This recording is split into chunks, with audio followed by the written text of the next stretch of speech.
رمضان ازاي نقوي علاقتنا فيه مع اولادنا، ونفس التكنيك اللي هقوله ده نقدر نستخدمه حتى في الايام العادية.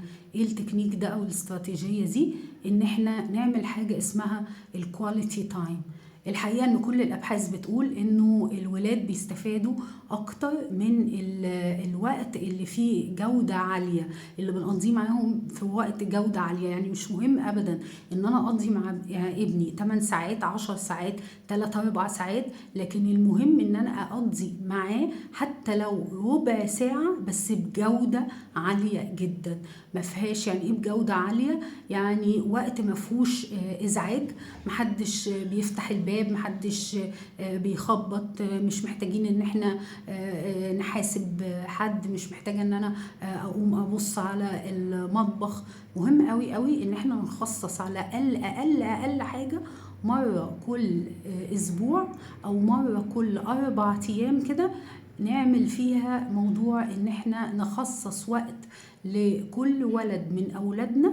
يكون الوقت ده ان شاء الله تلت ساعة بس أو ربع ساعة، بس أهم حاجة في الوقت ده إن هو يكون وقت بجودة عالية. تاني بجودة عالية يعني بقعد معاه أنا وهو أو أنا وهي في مكان لوحدنا، أو في مكان مثلا ناخده وننزل نشرب سوا قهوة، ناخده وننزل نشرب سوا كاكاو حاجة ساقعة، ننزل سوا نتمشى. الفكرة إنه نكون أنا وابني ده بس من غير أي قطع لينا، من غير تليفونات شغل.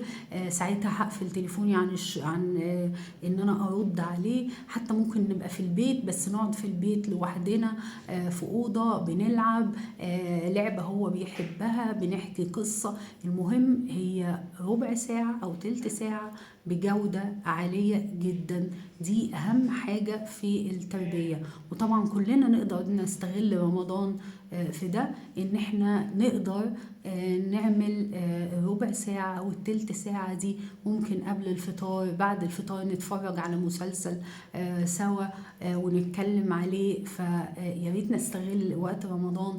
وبعد رمضان زي ما قلت لكم احنا محتاجين في الأسبوع على الأقل ربع ساعة، يعني كل واحد مع ابنه لوحده.